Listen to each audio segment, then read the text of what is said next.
Hey guys, once again welcome back to my YouTube channel Medicure Buddy. Today's video we are going to discuss Wilson's disease. Now what is Wilson's disease?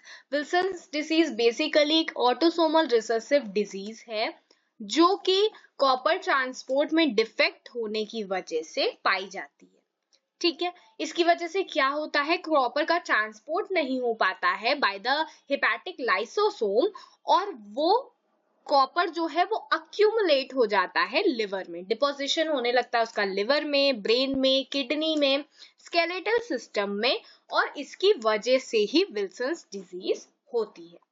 ठीक है, अब हम देखते हैं कि इसके factors क्या होते हैं। तो जेनेटिकली विल्सन्स डिजीज जो है ये ऑटोसोमल रिसेसिव डिसऑर्डर है ऑफ हेपेटोसाइट कॉपर ट्रैफिकिंग। ये किस वजह से होता है? इम्पेयर्ड फंक्शन जब हो जाता है पी टाइप एटीपेस का, ठीक है, तो उसकी वजह से ये चीज देखने को मिलती है। और ये जो जीन होता है this is located on chromosome number 13q14 and consists of 21 exons. ठीक है, तो ये चीज आपको ध्यान में रखनी है। नाउ पैथोलॉजी की अगर हम बात करें तो शुरू में जो कॉपर अक्यूमुलेशन है वो तो लिवर में ही होता है। तो लिवर में अक्यूमुलेट होने की वजह से क्या होता है, इसकी स्टेनिंग की वजह से हम स्टेन करेंगे तो हमें पता चल जाएगा दैट ये लिवर में प्रेजेंट है या नहीं है। उसके बाद क्या होता है, ये पेरीपोर्टल इन्फ्लेमेशन मतलब जो पोर्टल वेन है उसके साइड्स में इन्फ्लेमेशन कॉज करने लगते हैं, इरोजन कॉज करने लगते हैं, नेक्रोसिस हो जाती है। ठीक है, तो वो सारी जो प्रॉब्लम्स हैं, इवन सिरोसिस भी इसकी वजह से देखने को मिल सकता है, इधर माइक्रोनोड्यूलर और मैक्रोनोड्यूलर। नाउ ब्रेन के सिम्टम्स की अगर हम बात करें तो ब्रेन में बेसिकली जो न्यूरोनल डीजेनरेशन है, न्यूरॉन का लॉस है वो होने लगता है, एस्ट्रोसाइट्स देखने को मिल सकती है। ठीक है, और स्पॉन्जीफॉर्म डीजेनरेशन भी ब्रेन में ऑब्जर्व हो जाता है।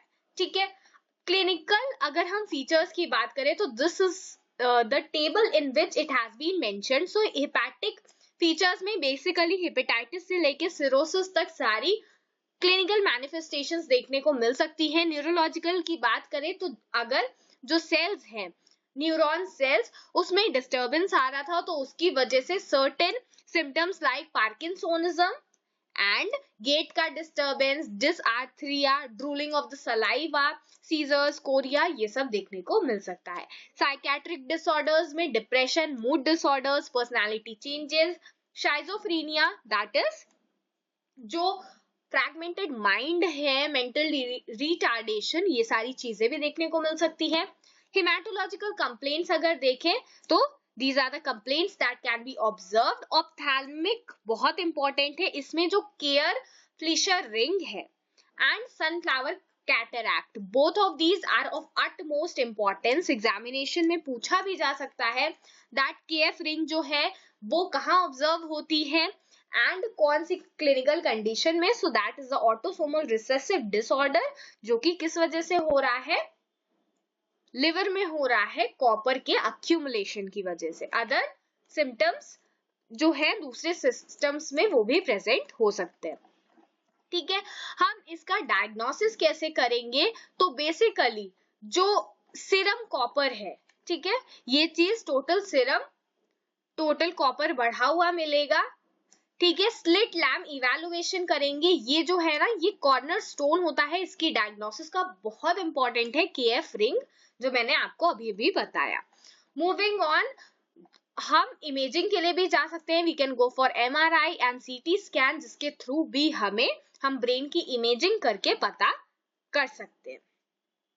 ठीक है, so friends, this is it about today's session in which we have discussed Wilson's disease। I hope I have made you all understand। कोई भी डाउट हो तो आप मुझसे कमेंट सेक्शन में पूछ सकते हो। इस वीडियो को लाइक करना, अपने फ्रेंड्स और बैचमेट्स के साथ शेयर करना बिल्कुल मत भूलिएगा एंड मिलते हैं नेक्स्ट वीडियो में। Till than happy learning.